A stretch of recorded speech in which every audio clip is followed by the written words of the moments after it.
यहाँ तक कर लिया था। असेसमेंट की बात की थी। क्या होता है भाई ओवरऑल जो है आपका इंसान का पता लगाना, उसका उसकी होलिस्टिक इंफॉर्मेशन जानना। फिर टेस्टिंग की बात की थी, टेस्टिंग पार्ट है असेसमेंट का, ये सब बातें की थी। फिर कॉम्प्रिहेंसिव होती है, ये क्या काम करती है, किस हिसाब से कॉन्फिडेंशियल होना चाहिए इसे, ये सब बातें की थी। Yes sir. ऑनगोइंग होती है, बैलेंस्ड होती है। अब बात करते हैं मेथड्स की, मेथड्स ऑफ असेसमेंट। भाई तरीका क्या है, किस तरीके से करोगे असेसमेंट? तो ठीक है करोगे, मैं लिखते कि भाई असेस करेंगे। किसी इंसान का कोई ब्लड टेस्ट करना है, मतलब किसी भी चीज को, बीमारी को लेकर टेस्ट करना है, भाई कोरोना टेस्ट करना है, तो कौन से टेस्ट से करोगे? रैपिड एंटीजन से करोगे, आरटीपीसीआर से करोगे, सीटी स्कैन से करोगे, ये कोई और लगाओगे? तो ये आपका मेथड में आ जाएगा। फिर क्या तरीके होते हैं असेसमेंट के?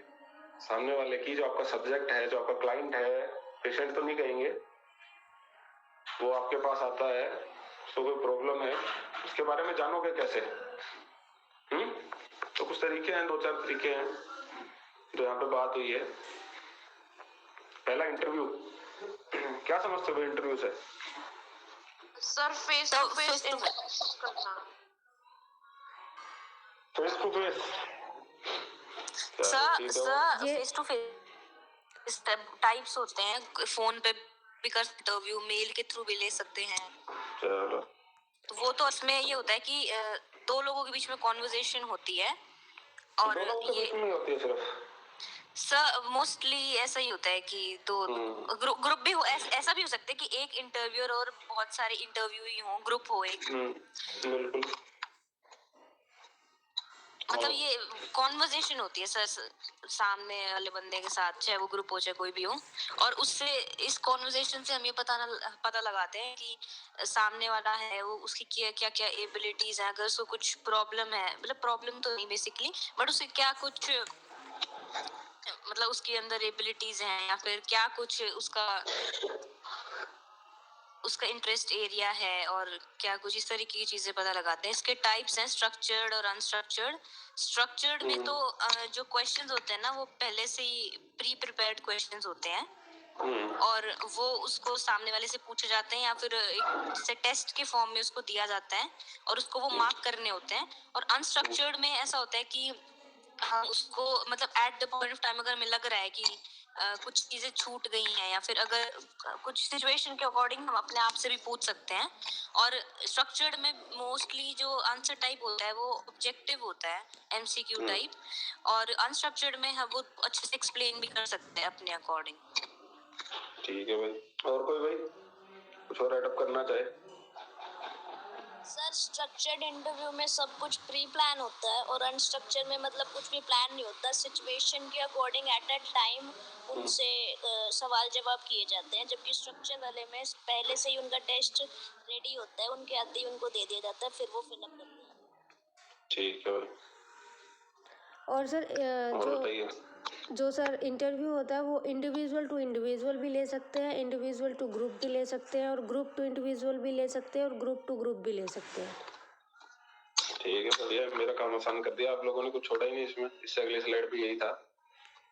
मैं यही सोच रहा था कि आप में से इतने जो बोल रहे हैं ये 4 चीजें और बोल जाए तो मेरा काम आसान हो जाएगा। सही है। यही है भाई इंटरव्यू। मेनली 2 चीजें इसमें जब स्टार्ट करो, देखो पता आप सबको होता है, ठीक है। सबसे बड़ी बात जो है ना एग्जाम को लेके, वो होता है आपका आंसर करने का तरीका, ठीक है। कोई आप जैसे टॉपर आप बता रहे हो आपके 90% के अराउंड से, किसी के 88 भी रहे होंगे, रहे थे या नहीं? Yes sir. किसी के 85 भी रहे होंगे, देखो ज्यादा 70 तक नहीं जाते, लेकिन किसी के 85 भी रहे होंगे। Yes sir. किसी के 86 भी रहे होंगे, किसी के 70 भी रहे होंगे। तो ये नहीं है अब जिसके 89 थे, जिसके 88 थे, लगभग आप दोनों ने सेम कंटेंट लिखा होगा। थोड़ा तो बाइसनेस भी आ जाती है भाई, जो चेक करता है उसकी भी थोड़ी बाइसनेस हो जाती है, क्या पता किस मूड में चेक कर रहा हो, लेकिन सबसे बड़ी बात जो होती है वो आती है आपका आंसर लिखने का तरीका, कि भाई आप आंसर किस हिसाब से लिखते हो। बी आर अम्बेडकर का नाम सुना है? Yes sir. Yes sir. कौन थे?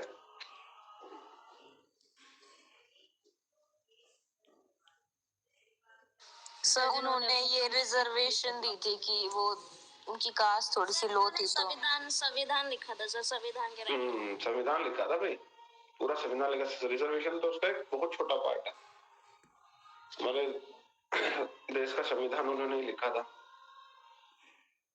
पहले इंडियन थे जिन्होंने सिविल सर्विसेज भी निकाली थी। और नहीं, अम्बेडकर नहीं, अम्बेडकर में गलत बोल गया, सॉरी, सुभाष चंद्र बोस, जानते हो? Yes sir. यस, वो कौन थे? फ्रीडम फाइटर थे सर। अच्छा, वो कुछ सुन रहा है उनका, वो आइडिया क्या किया था उन्होंने? सर उनका ये नारा याद है कि वो फर्स्ट इंडियन थे जिन्होंने आईएएस ऑफिसर की जो उस टाइम पे एग्जाम होता था वो निकाला था। फर्स्ट इंडियन थे। अंग्रेजों के जब राज था हमारे ऊपर, तो जो फर्स्ट इंडियन था तो वही थे जिन्होंने भाई आईएएस की नौकरी के लिए परीक्षा पास की थी। ठीक है, उनसे पहले कोई नहीं कर पाया था। उनकी कहते हैं आज तक जो उनकी आंसर शीट है ना, जो उन्होंने आंसर लिखे थे, वो आज तक ऑक्सफोर्ड यूनिवर्सिटी में लगी हुई है। क्यों? ऑक्सफोर्ड यूनिवर्सिटी में जो नोटिस बोर्ड है उस पर आज तक उन्होंने लेमिनेट वगैरह करा के आज तक लगा रखा है। ऐसा क्यों है? सर प्रेजेंटेशन का तरीका किस तरह से? बिल्कुल यही बात है। बिल्कुल यही बात है। उनका तरीका इतना अच्छा था, उन्होंने जिस हिसाब से उन्होंने आंसर लिखे थे कि देखो, मैं आपसे पूछूं कि भाई भारत की आजादी मिली जब, ऐसे क्या क्या कारण थे जिसकी वजह से हम आजाद हुए, तो पता आप सबको है कि भाई गांधी जी थे, नेहरू जी थे, इन्होंने बहुत काम किया, कोई आंदोलन चलाया, कोई कुछ किया है। इनका आईएमए था, इनका इंडियन मिलिट्री था, आपके फोर्स थे। भगत सिंह के भी बहुत कारनामे रहे हैं हमारे देश को आजादी दिलाने में। लेकिन एक तो तरीका हो जाता है लिखने का।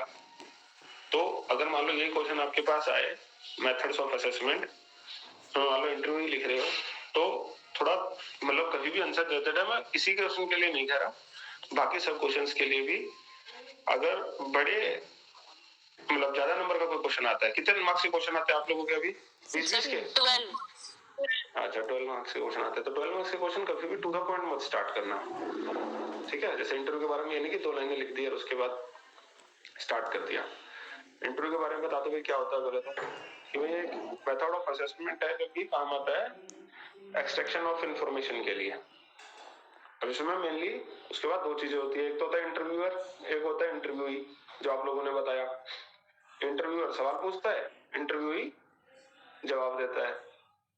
फिर आपके टाइप्स पे आ जाओ, स्ट्रक्चर एंड स्ट्रक्चर्ड, कि स्ट्रक्चर किस हिसाब का होता है। जैसे आप लोग कह रहे थे कि भाई बिल्कुल सही कह रहे थे, स्ट्रक्चर्ड जो इंटरव्यू होता है ना, उसमें ये होता है कि आपके पास जो सेट ऑफ क्वेश्चंस है ना, वो पहले से लिखे हुए होते हैं, फॉर्मल होता है ये ना, थोड़ा तो पूरा ही फॉर्मल होता है। इसमें आप आउट ऑफ द वे जाके क्वेश्चंस नहीं पूछ सकते। आप पर्टिकुलर मान लो आप किसी जॉब के लिए इंटरव्यू ले रहे हो, तो आप सिर्फ उसी चीज से रिलेटेड ही क्वेश्चंस पूछोगे। ठीक है, समझे? जो मैंने एचपीएससी का इंटरव्यू दिया था वहां में से थोड़ा अनस्ट्रक्चर्ड था, वहां अनस्ट्रक्चर्ड ही था। क्यों? एक तो उन्होंने क्वेश्चंस नहीं लिख रखे थे वो जो लोग थे उन्होंने कोई भी एक भी क्वेश्चन नहीं लिख रखा था। क्यों? ये नहीं कि वो पहले क्वेश्चन लिख के लेके आ रखे थे, सिर्फ वही पूछ रहे थे। उनके मन में जो आ रहा था वो पूछने लग रहे थे वो लोग। जैसे उन्होंने पहले साइकोलॉजी का पूछ लिया, फिर उन्होंने एक वहां पे जैसे 4 मेंबर थे, 2 सब्जेक्ट एक्सपर्ट थे, एक आईएएस ऑफिसर थे और एक एचपीएससी के मेंबर थे। हरियाणा पब्लिक सर्विस कमीशन नाम सुना है कभी? Yes sir. आपके इंटरव्यू में? हाँ, वन स्ट्रक्चर्ड इंटरव्यू था। उन्होंने कोई क्वेश्चन वगैरह पहले से नहीं लिख रखा था कि भाई ये कैंडिडेट आएगा तो इससे ये वाले पेज पे लिखे हुए को। तो उन्होंने क्या क्वेश्चंस पूछते हैं, मतलब 1-2 एग्जांपल? साइकोलॉजी से रिलेटेड क्वेश्चन पूछे थे। देखो, कहीं भी जाते हो आप इंटरव्यू देने, आगे आप जाओगे तो सबसे पहला जो क्वेश्चन आपसे पूछा जाएगा वो पूछा जाएगा आपका एरिया ऑफ इंटरेस्ट क्या है, क्योंकि साइकोलॉजी एक बहुत बड़ी फील्ड है। ठीक है, अगर किसी प्रोफेसर को 30, 35, 40 साल का भी एक्सपीरियंस हो चुका है, किसी भी आदमी को, प्रोफेसर कोई नहीं, कोई रिसर्चर है, कोई कुछ भी है, क्लिनिकल साइकोलॉजिस्ट है, फिर भी अगर वो कहीं भी इंटरव्यू देने जाता है तो उससे पूछा जाता है एरिया ऑफ इंटरेस्ट। भाई ऐसे अगर ना पूछो और मैं मान लो आपका एरिया ऑफ इंटरेस्ट मान लो कुछ भी अभी ना पूछे मैं आपसे पूछ लूं भाई प्लांट साइकोलॉजी के बारे में बताओ, जैसे आप में से या फिर शायद आपके पास कोर्स वाले साथी में से किसी ने पूछ लिया था, मुझे कुछ पता ही नहीं उसका, समझे। हम मानते हैं कि इंसान को बेसिक नॉलेज तो हर चीज की है, साथ में उसका जो अपना जो एक्सपर्टीज है वो अपने एरिया ऑफ इंटरेस्ट का है। तो आपसे एरिया ऑफ इंटरेस्ट पूछा जाएगा, उन्होंने मुझसे भी एरिया ऑफ इंटरेस्ट नहीं पूछा था, तो मैंने जैसे बोल दिया भाई कॉग्निटिव साइकोलॉजी है, सोशल है, ये इस तरीके की चीजें हैं मेरी एरिया ऑफ इंटरेस्ट में, तो उन्होंने उसका तो उसमें से क्वेश्चन पूछे। फिर एक मैम थे, उन्होंने मेरी पीएचडी से रिलेटेड क्वेश्चन पूछे। उसके बाद जो है एक आईएएस ऑफिसर थे, उन्होंने हिस्ट्री से रिलेटेड क्वेश्चन पूछे, साइकोलॉजी की हिस्ट्री नहीं, वैसे हिस्ट्री, भाई सिकंदर कौन था, अलेक्जेंडर कौन था। तो सर ये क्यों सर, मतलब आप तो साइकोलॉजी पढ़ाओ तो हिस्ट्री के क्वेश्चन से क्या रिलेशन आप? भाई आप एक गैजेटेड ऑफिसर लगा रहे हो तो आप उम्मीद करते हो ना कि उसे थोड़ा सा दीन दुनिया का भी पता हो।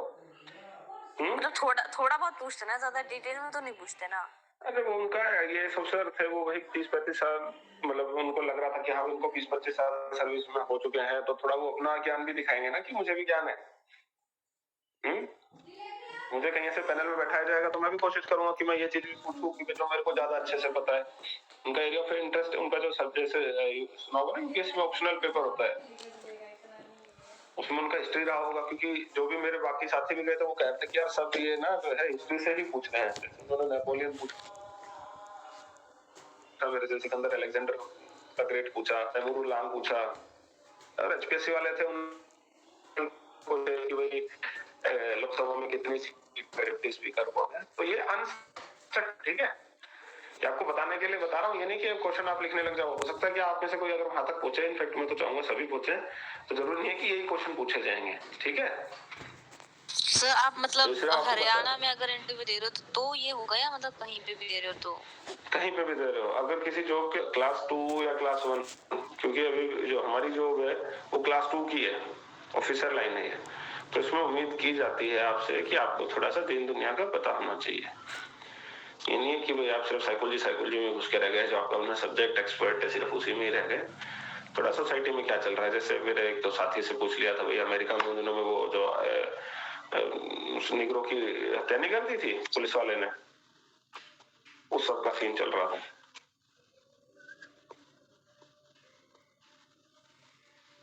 ठीक है भाई। और सब जो बाकी क्वेश्चंस होते हैं वो सारे मतलब ऐसे आपके सब्जेक्ट से रिलेटेड होते हैं, या फिर कुछ tell me something about yourself, इस तरीके के क्वेश्चंस? अब वो तो बिल्कुल पूछ सकते हैं आपसे, एरिया ऑफ इंटरेस्ट आपकी हॉबी, आपका सब कुछ पूछ सकते हैं, कुछ भी पूछ सकते हैं, आपके क्या भी कुछ भी पूछ सकते हैं। तो मेरे भी वापस इसी पे आ जाओ। 2 तरीके के इंटरव्यू, स्ट्रक्चर्ड, अनस्ट्रक्चर्ड। ये अनस्ट्रक्चर्ड इंटरव्यू का पार्ट था। स्ट्रक्चर्ड इंटरव्यू अगर मान लो पहले से 5-10 क्वेश्चन, 20 क्वेश्चन कितने मुझे पूछने हैं वो अगर मैं लिख के ले आऊं तो वो आपका स्ट्रक्चर्ड इंटरव्यू का पार्ट हो जाएगा, ठीक है। दोनों के अपने फायदे नुकसान है। क्या फायदा स्ट्रक्चर्ड का? सर जो स्ट्रक्चर्ड इंटरव्यू होता है उसके सबसे पहले तो वो एक सिस्टमेटिक ऑर्डर में होता है, जिसकी वजह से जो इंटरव्यू दे रहा है उसको फ़ायदा हो जाता है, और जो इंटरव्यू ले रहा है उसके भी फायदा हो जाता है थोड़ा। Yes sir. उसको 5-7 क्वेश्चनों पे जज करना है बस। और सर जो कम आती है, जैसे टीचर चेक कर रहे हैं तो अनस्ट्रक्चर्ड में वो अपने हिसाब से चेक करेगा, बट इसमें है कि जो एमसीक्यूज होंगे उसके अकॉर्डिंगली, मतलब 1 है सही है तो नंबर मिलेगा, तो नंबर नहीं मिलेंगे। बिल्कुल बिल्कुल, इन दोनों से देखो, स्ट्रक्चर्ड की जो लिमिटेशंस है, अनस्ट्रक्चर्ड के वो फायदे हैं। स्ट्रक्चर्ड में भाई इंफॉर्मेशन एक लिमिटेड अमाउंट की मिलती है, अनस्ट्रक्चर्ड में दुनिया भर की इंफॉर्मेशन मिल जाएगी। स्ट्रक्चर्ड में बाइसनेस नहीं आएगी, अनस्ट्रक्चर्ड में बाइसनेस आ जाएगी थोड़ी सी, क्योंकि पर्सनल क्वेश्चंस हो जाएंगे। स्ट्रक्चर्ड में माना जाता है कि पर्सनल क्वेश्चंस नहीं होते पर्सनल लाइफ से जुड़े हुए, अनस्ट्रक्चर्ड में वो चीजें आ जाती हैं, ठीक है। तो 2-4 चीजें हैं, उसमें से देख लेना अपना, वही रटाया सा काम है इनका, ठीक है। इसके बाद on the basis of number of people involve, ये आप लोगों को पता ही होगा, लिख भी रखा है यहाँ इंडिविजुअल टू इंडिविजुअल, जहाँ पे सिर्फ एक इंटरव्यूअर हो और एक ही इंटरव्यू हो, वो individual to individual. Group to individual जहाँ पे बहुत सारे इंटरव्यूअर होता है जो इंटरव्यू लेता है, और इंटरव्यू होता है जो क्वेश्चंस के जवाब दे रहा होता है। ठीक है, तो ग्रुप टू इंडिविजुअल बहुत सारे इंटरव्यूअर हो गए और इंटरव्यू ये हो गया। अब ग्रुप टू ग्रुप बहुत सारे इंटरव्यूअर हो गए, बहुत सारे इंटरव्यू हो गए।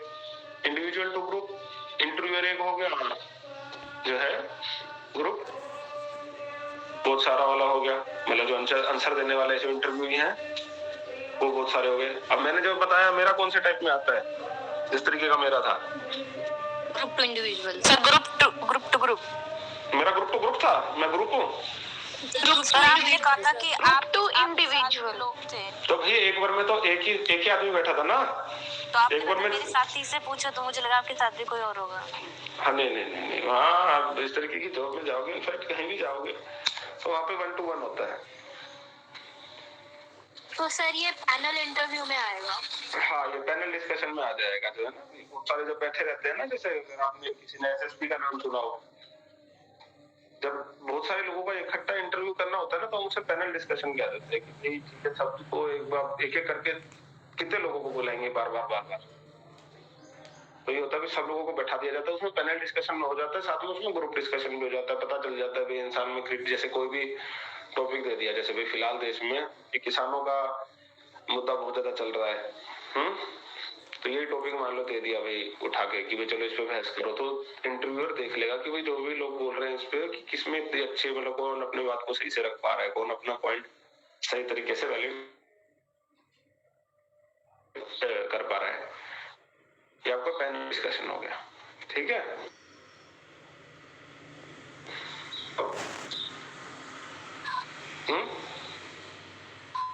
नो सर, घर पे कोई तो देखता होगा चैनल्स वगैरह पे आते हैं सर डिस्कशन। हाँ, ये इंडिविजुअल टू ग्रुप आ गया। ठीक है, ये पैनल डिस्कशन हो गया कि भाई सब बीजेपी का एक है, कांग्रेस का एक, लेफ्ट का एक, ममता बनर्जी का एक, कहीं का बैठा हुआ है, वो सब लोग डिस्कशन कर रहे हैं। ठीक है, अब इंटरव्यू के अपने कुछ फायदे, अपने कुछ नुकसान। इंटरव्यू में ये भी आपको इंफॉर्मेशन मिल जाती है अच्छे अमाउंट की। एक जो है आपको सामने आपके आदमी सामने बैठा हुआ है, आप उसका इंटरव्यू ले रहे हो, तो आपको पता चल जाता है भाई कभी इंसान झूठ बोल रहा है, कभी सच बोल रहा है ना। एक तो अगर फोन पे अगर आप किसी से इंटरव्यू लो या किसी से क्वेश्चन भरवाओ तो हो सकता है वो गलत भर दे, लेकिन जब आपके सामने फेस टू फेस कोई बैठा होता है तो पता होता है हमें कि भाई कौन कितना इन्वॉल्व है इस प्रोसेस में। ठीक है, उसके डिसएडवांटेजेस वो आप बता दो। सर इसमें टाइम और लेबर कंज्यूमिंग है, ये टाइम ज़्यादा लगता है और लेबर भी ज़्यादा लगती है। बिल्कुल, पैसा भी बहुत ज्यादा लग जाता है, एक एक को बुलाओगे, पकड़ोगे, बैठाओगे। और सर कहीं ना कहीं लैंग्वेज में भी डिफिकल्टी आती है। बिल्कुल आ सकती है, बाइसनेस आ जाती है। Yes sir. भाई कोई पर्टिकुलर कोई, मैं मान लो मैं हरियाणा से हूँ, मेरे सामने कोई बैठा है, मैं इंटरव्यू ले रहा हूँ किसी का, कोई मेरे सामने एक हरियाणा का बच्चा बैठा है, एक महाराष्ट्र का बच्चा बैठा है, तो मेरी प्रेफरेंस ये रहेगी कि मैं हरियाणा वाले को ज्यादा वेटेज दूं, कि मैं खुद यहाँ से बिलोंग करता हूँ। बिजनेस आ गई ना, पर्सनल एक्सपीरियंसेस के बेस पे। Yes sir. Personal liking disliking आ जाती है।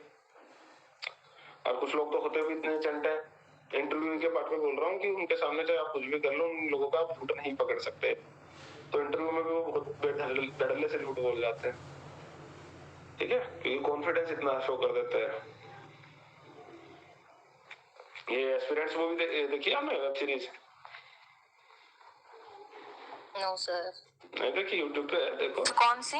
एस्पिरेंट्स नहीं आई है ना टीवी वालों की? Yes sir. ये देखना सर इसमें उसके ना, मीम्स देखे हैं, वो मूवी नहीं है, वेब सीरीज है। 3 एपिसोड है, 4 है, कितने मेरे को याद नहीं, 3 होंगे, 4 5 होंगे शायद। अभी कुछ टाइम पहले बिंज वॉच की मैंने। उसमें वो एक बात कहता है कि fake it until you make it, till you make it. तो उसमें ये कि भाई कुछ इंटरव्यू जो होते हैं वो जब तक झूठ बोलते हैं तेरे कॉन्फिडेंस से झूठ बोलते हैं। इसका ड्रॉबैक बता रहा हूँ, ठीक है ना। एक्सपीरियंस फ्री में चले जाना, आप क्लास बाद में अटेंड करेंगे, पहले एक्सपीरियंस ही देख लेते हैं। तो ये ड्रॉबैक है उसका कि कुछ लोग इतने कॉन्फिडेंस के साथ झूठ बोलते हैं क्या उनको पकड़ पाना मुश्किल हो जाता है। तो बेशक इंटरव्यू कितना ही अच्छा हो, इंटरव्यू कितना ही समझदार हो, फिर भी वो लोग उसे नहीं पकड़ पाते। ठीक है, तो ये इसका ड्रॉबैक हो गया। बाकी एक वास्ट अमाउंट ऑफ इंफॉर्मेशन मिल जाती है आपको इससे, बहुत ज्यादा हाई लेवल की, जो बाकी किसी और मेथड से नहीं मिल सकती। आपको पर्सनल के साथ साथ प्रोफेशनल इंफॉर्मेशन, जिस भी तरीके की इंफॉर्मेशन चाहिए वो मिल जाती है। ठीक है, ये सब चीजें हैं भाई। चले आगे। Yes sir. Yes sir. ये भाई अगला मेथड आपका ऑब्जर्वेशन। ये क्या चीज होती है? सर कोई भी चीज, कोई भी सिचुएशन है उसको हम देख के और ऑब्जर्व करते हैं और फिर उससे इंफॉर्मेशन कलेक्ट करते हैं कि वहाँ क्या क्या हो रहा है। तो हम उसमें इन्वॉल्व भी हो सकते हैं, मतलब पार्टिसिपेंट और नॉन पार्टिसिपेंट। तो उसमें सर ये होता है कि हम कोई चीज हो रही है तो उसको ऑब्जर्व करते हैं और फिर हमें पता चलता है कि हाँ क्या क्या हो रहा है। उस इंफॉर्मेशन कलेक्ट करनी है जिस भी इंडिविजुअल की, तो हम उसके ग्रुप में भी जैसे इन्वॉल्व होके या फिर हम दूर से भी वो कलेक्ट कर सकते हैं। बिल्कुल सही बात हुई। Directly observing the behaviour of other person और a group of person is called observation method. ये समझने में आसान है ना? Yes sir. बताने में मुश्किल है ये चीजें। इंटरव्यू पे क्या बताओगे? समझने में आपके दिमाग में 50 चीजें हैं, लेकिन उसको शब्दों में कैसे लेके आओ? Yes sir. ये सब चीजें हैं मेथड ऑफ असेसमेंट के साथ ना। एक्सपेरिमेंटल मेथड तो फिर भी थोड़ा है भाई, आईवी, डीवी, कोरिलेशन, वोरिलेशन, इसमें बताया ही नहीं जाता। इनके टाइप्स तो फिर भी आप डिफाइन कर दोगे, लेकिन इनको डिफाइन नहीं किया जाता। आपके साथ भी दिक्कत आती है ऐसी? Yes sir. है, लेकिन कोई नहीं, अपनी 2-4 लाइनें जो किताबों में लिखी हुई है, जिससे आपकी जर्नल सेंस है, उसको ज्यादा रखना। ये नहीं कि भाई किताबों में लिखा हुआ है उसको लपेट दिया। क्योंकि कभी भी कोई भी एग्जामिनर चेक करता है, उसने अब भाई चेक करूंगा, मान लो टीवी को भी, आपका कोई टेस्ट या आपका कोई एग्जाम कॉलेज के बच्चों का भी करूंगा, तो रखी है, ये नहीं कि गलत लगी तो अगर किताबों से हटके कोई बात लिख रखी है, वो बात जब लगती है सही, तो उसमें 2-4 नंबर फालतू देने का भी मन करता है। तो ये तरीका होता है। ये नहीं कि मैं रटा रटाया ज्ञान सबके पास है, ठीक है, कोई ज्यादा अच्छे से रट लेता है, कोई कम अच्छे से रटता है। किताबों का पढ़ के अपने शब्दों में लिखना, ये भी अपने आप में बहुत बड़ी बात होती है। ये कोशिश रखना कि आगे कहीं भी जाओगे, ज्यादातर इसी तरीके का ज्ञान काम आएगा। टाइम में जाओगे, ये तो है नहीं। अभी तो चलो आप फिर भी आप लोग एक ही बुक से पढ़ते हो, कि वहाँ पे टीचर ज्यादातर प्रेफर करते हैं कि भाई 2 या 3 बुक उठाएं। अब 2 या 3 बुकों की बुकिश लैंग्वेज कैसे याद करोगे? दिक्कत हो जाएगी ना। फिर तो यही होगा कि आपने 2 या 3 बुक में से लिख के आप अपने वर्ड्स बनाओ और फिर उसके बाद उसे देख के आओ। ठीक है? Yes sir. तो ये भी भाई 4 तरीके का होता है: naturalistic, laboratory, participative, non participative. पता है किसी को? Yes sir. सर नेचुरलिस्टिक जो होता है ना, वो नेचुरल एनवायरनमेंट में किया जाता है वो ऑब्जर्वेशन, और लेबोरेटरी में जो लैब के अंदर किया जाता है। और पार्टिसिपेटिव में हम पार्टिसिपेट करते हैं, उस ग्रुप के एक्टिव मेंबर बन जाते हैं और फिर पूरा इंटरनल उसका देखते हैं कि कौन क्या है। और इसमें बायसनेस आ जाती है क्योंकि हम एक्टिव मेंबर होते हैं और हम उनके साथ टाइम स्पेंड करते हैं, उनकी सारी एक्टिविटीज के इन्वॉल्व होते हैं, तो बायसनेस आ जाती है। और नॉन पार्टिसिपेटिव में हम एक्टिव मेंबर नहीं होते हैं, उनको दूर से ही ऑब्जर्व करते हैं। बिल्कुल सही बात है। नेचुरलिस्टिक में नेचुरल सेटिंग में बच्चे खेल रहे हैं, आप उनको उनके प्लेग्राउंड में जाके ऑब्जर्व कर रहे हैं। ठीक है? अब इस तरीके से बता दिया, उसके बाद साथ के साथ इसके एडवांटेज डिसएडवांटेज बता दो। एडवांटेज क्या हो गई इसकी? आपको नेचुरल कंप्लीट पिक्चर मिल जाएगी उसकी। डिसएडवांटेज क्या हो गई? वही टाइम कंज्यूमिंग प्रोसेस है ना, लेबर कंज्यूमिंग है, money consuming. Yes sir. Cost beneficiary चीज नहीं है। दूसरा, लेबोरेटरी, जिस ग्रुप को आपको या जिस इंसान को आपको ऑब्जर्व करना है, उसको आप पकड़ के लेके आए लैब में, वहां बैठाया उसे, उसके बाद उसे ऑब्जर्व कर रहे हो। अब इसमें क्या दिक्कत है? इसकी फायदा क्या है? इसका एडवांटेज क्या है? सर हम एक्सटर्नल वेरिएबल्स को कंट्रोल कर सकते हैं। बिल्कुल सही बात। एक्सटर्नल वेरिएबल को कंट्रोल कर सकते हो आप। किसी भी तरीके की सिचुएशन आप खुद से क्रिएट कर सकते हो। Yes sir. डिसएडवांटेज क्या है? सर वो अपना नेचुरल बिहेवियर नहीं दिखाई इस वजह से, क्योंकि उसके ऊपर नजर रखी जा रही है शायद। बिल्कुल बिल्कुल ना दिखाए, हो सकता है बायसनेस आ जाए उसके अंदर। ना दिखाऊं भाई मैं तो लेबोरेटरी, मेरे को पता है, मेरे को ऑब्जर्व किया जा रहा है, तो मैं सही तरीके से वो करूंगा। जैसे हम सब लोगों के साथ तो रखा पता है, ऑनलाइन क्लास चलनी है, नहाओ ना नहाओ, बिना नहाए बैठ जाओ क्लास लेने, क्लास पढ़ाने के लिए। कोई देख तो रहा ही नहीं, लेबोरेटरी सेटिंग है। हमारी कॉलेज में हो रहा होता तो सारे सर धज के आते बिल्कुल। ठीक है भाई। Yes sir. तीसरा सर पार्टिसिपेट में बायसनेस आ जाती है क्योंकि वो एक्टिव मेंबर होता है, लेकिन इसका होता क्या है? एडवांटेज पार्टिसिपेटिव जो आज जो इंसान होता है, जो भी एक्सपेरिमेंट बोल रही हूँ, जो भी ऑब्जर्व कर रहा होता है, ऑब्जर्वर ये बात याद रखना कि एक्सपेरिमेंटर मत लिख देना है, ठीक है ना? ऑब्जर्वर लिखना है। जो ऑब्जर्वर है वो एक्टिव मेंबर बन के ऑब्जर्व कर रहा होता है। जो भी उनकी एक्टिविटीज होती हैं, जो भी फॉर एग्जांपल वो किसी कम्युनिटी को ऑब्जर्व कर रहा है, तो उस कम्युनिटी के फेस्टिविटीज या जो भी वो भी एक्टिविटीज करते हैं अपना गुजारा करने के लिए, जो भी उनका ऑक्यूपेशन, वो सब चीजों को वो साथ में उनके साथ रह के इन्वॉल्व होकर फिर उसको ऑब्जर्व करता है। तो एक तो डिसएडवांटेज का ये हो गया कि उसमें बायसनेस आ जाती है, क्योंकि आप उनके साथ रह रहे हो तो आप कहीं ना कहीं अटैच हो जाते हो।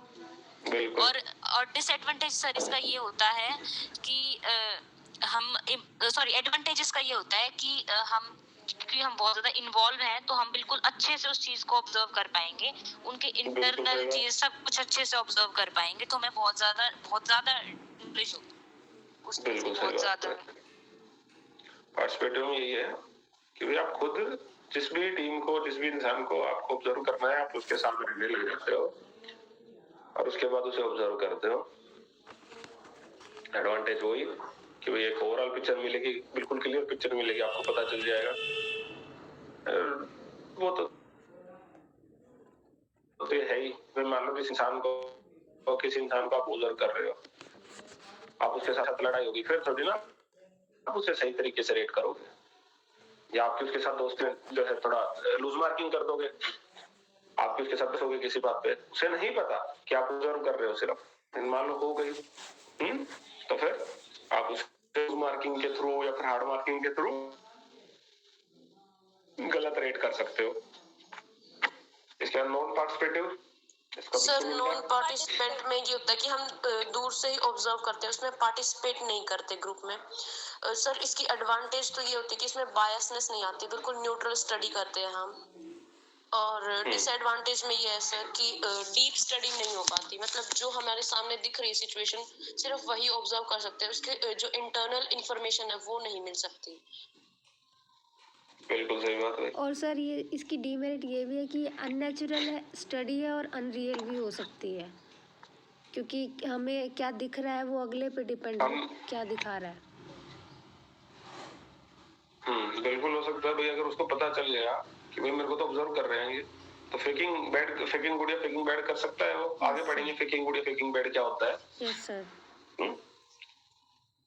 ऑब्जर्वेशन मेथड, अब इसको किस तरीके से लिखना अगर आ जाए तो ऑब्जर्वेशन मेथड, उसके बाद थोड़ा सा उसके बारे में बता दिया, फिर नेचुरलिस्टिक, फिर टाइप्स, फिर नेचुरलिस्टिक ऑब्जर्वेशन, उसके बारे में बता दिया, फिर वहीं की वहीं उसके एडवांटेजेस और डिसएडवांटेजेस बता दो, ठीक है।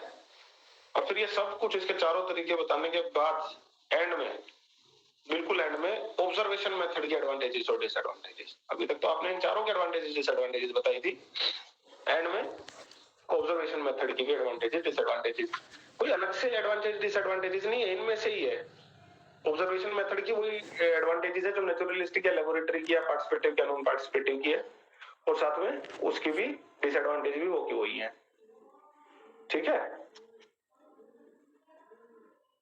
आ रहा है नहीं समझ में भाई? Yes sir. Yes sir. आखिरी मेथड केस स्टडी, इसके बाद खत्म। ये क्या होती है भाई? केस स्टडी में हम किसी भी केसेस की काफी डिटेल स्टडी करते हैं। पास्ट एक्सपीरियंसेस, उसके लाइफ रिपोर्ट्स, दोनों बोलो। पर्टिकुलर सर एक सब्जेक्ट को लेके उसकी पास्ट और उसके प्रेजेंट के ऊपर स्टडी करते हैं। बिल्कुल सही बात है। कौन से मूवी में किया था सर? साइकोलॉजी से रिलेटेड एक मूवी है, बॉलीवुड की है, हॉलीवुड की नहीं है। एक्टर का नाम बता दो, फिर उससे थोड़ा हिंट ले लेंगे। अच्छा चलो, अक्षय की थी सर। नहीं है पुरानी? हाँ, नाम भी बता दूं?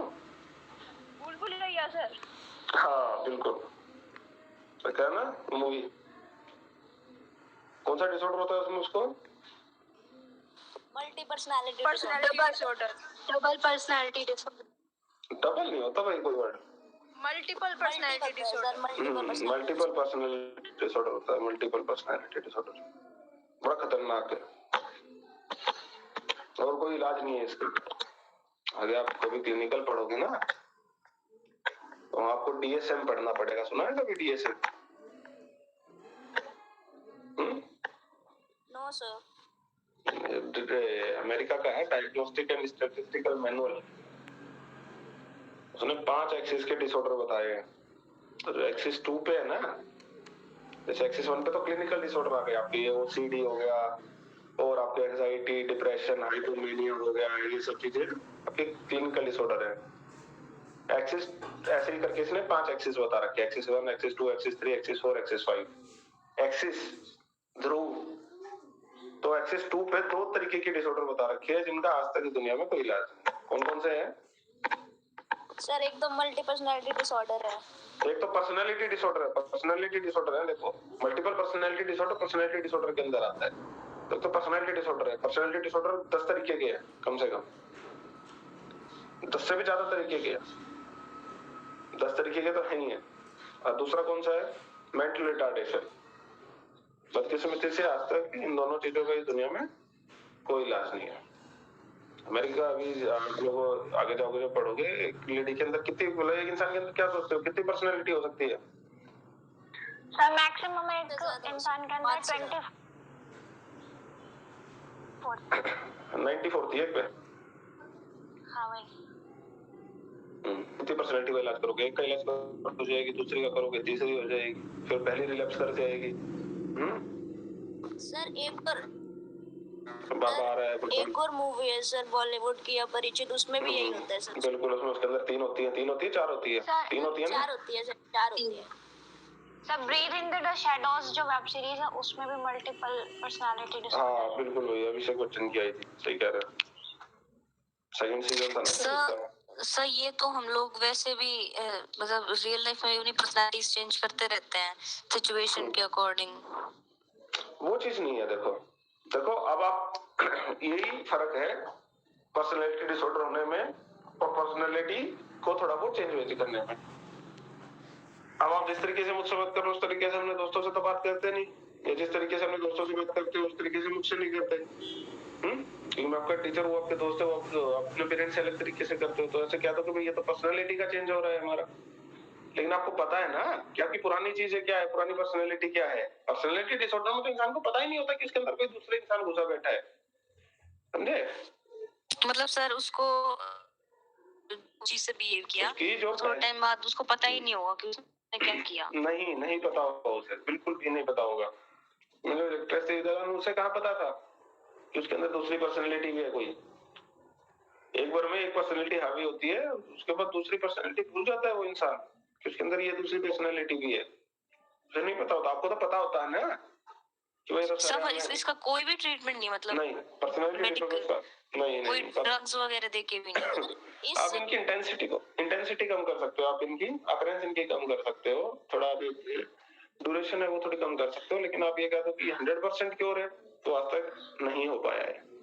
सर ऐसे तो वो अपनी दूसरी पर्सनालिटी में जाके किसी का मर्डर कर दे, बिल्कुल कर दे, कोई बड़ी बात नहीं है उससे, तो कर सकता है। इस पर्सनालिटी, इस डिसऑर्डर का सर ओरिजिन कहाँ से होता है, कहाँ से स्टार्ट होती है सर? ये डिसोसिएशन से स्टार्ट होती है, डिसोसिएटिव आइडेंटिटी डिसऑर्डर से स्टार्ट मानी जाती है। इसमें इंसान सबसे पहले अपनी जो पहचान है ना वो भूलता है। डिसोसिएटिव फ्यूज एमनीशिया बोलते हैं उसे। अपने आप को ही भूल जाएगा कि वो कौन है, उसे याद ही नहीं है कि मैं कौन हूँ भाई। दूसरा होता है इसमें डिसोसिएटिव फ्यूज, FUGUE। उसमें इंसान ये भूल जाता है कि वो कहाँ रहता है। हो सकता है कि वो जहाँ रहता है, मान लो मैं भिवाड़ी में रहता हूँ, मैं यहाँ से छोड़ के कहीं और चला जाऊँ, कहीं और रहने लग जाऊँ।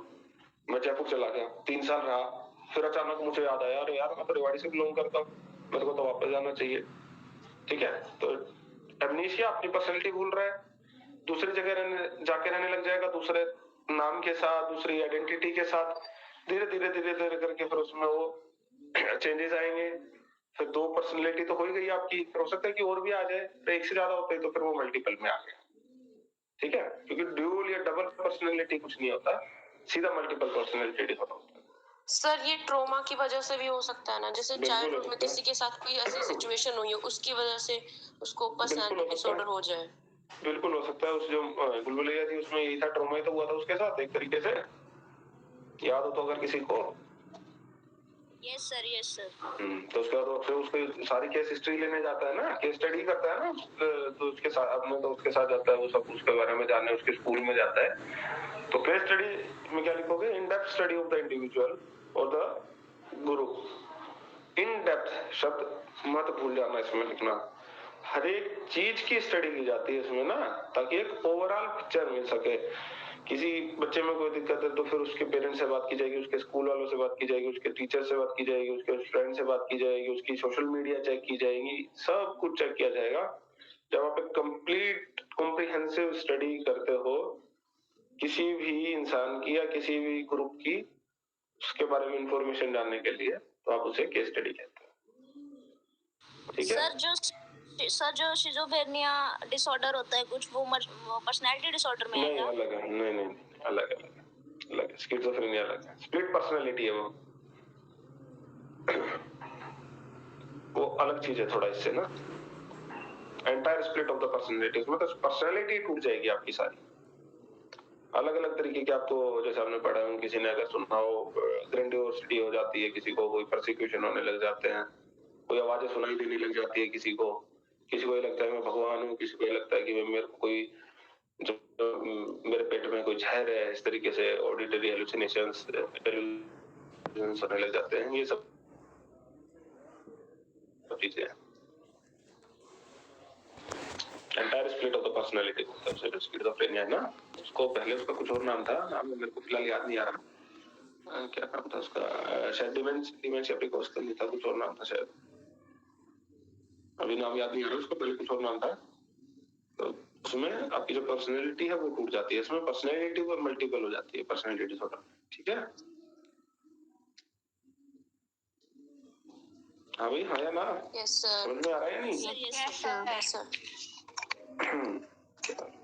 ठीक है भाई, तो फर्स्ट यूनिट का फर्स्ट पार्ट तो भाई आपका खत्म। सर अगर ये एग्जाम में आएगा ये क्वेश्चन कि साइकोलॉजिकल असेसमेंट इसके, अरे केस स्टडी के एडवांटेजेस डिसएडवांटेजेस नहीं करी जल्दी से और बता दो भाई एक बार। सॉरी मैं आपको बीच में टोक रहा हूँ, एक बार ये कर लेते हैं फिर बात करते हैं। डिसएडवांटेज मनी कंज्यूमिंग होती है और टाइमिंग बहुत लगती है सर इसमें। हाँ बिल्कुल भाई, इन डेप्थ स्टडी करना चाहोगे तो फिर और लगेगी। एडवांटेजेस सर कि हमें बहुत क्लियर वो इंफॉर्मेशन मिलती है। सही बात भाई। चलो हाँ आप बताओ। सर अगर एग्जाम में आया 12 मार्क्स के अकॉर्डिंग साइकोलॉजिकल असेसमेंट के बारे में हमको बताना है, तो पहले तो हम ये एक्सप्लेन करेंगे कि क्या होती है साइकोलॉजिकल असेसमेंट, हाँ उसका मीनिंग, जो उसकी की ओवरऑल असेसमेंट होती है, कॉम्प्रिहेंसिव होती है, वो सब चीजें बताएंगे।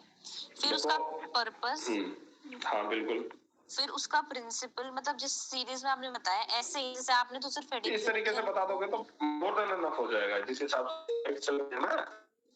यस ये सर। तो बहुत ज्यादा हो जाएगा, ये नहीं कि देखो आपको पॉइंट पॉइंट लिखने हैं, नंबर आपको चिट के नहीं मिल सर, जाएंगे। आपने जैसे आपने तो हेडिंग्स लिखी है, तो इसको एक्सप्लेन करना है इन पॉइंट्स को थोड़ा सा। तो तीन चार दो लाइनें तीन में तो लाइन आपका 7 8 10 पेज भर जाएंगे इसमें, तो 12 नंबर के हिसाब से बहुत ज्यादा हो जाएगा। कितने पेज भर के आते हो, सही कंटेंट कितने आते हो? सब मैम ये बोलती हैं कि मतलब वैसे 5-6 पेज हैं, बट मैम ये बोलती हैं कि अगर तुम्हारा कंटेंट ठीक है तो पेजेस मैटर नहीं करते, उस पे बिल्कुल भी ध्यान मैटर नहीं करता है, बिल्कुल भी मैटर नहीं करता है। सर। मतलब मैं तो सही सिर्फ तरीके 2 से पेज भर के आती थी, मतलब मेरे सही मार्क्स आ गए थे।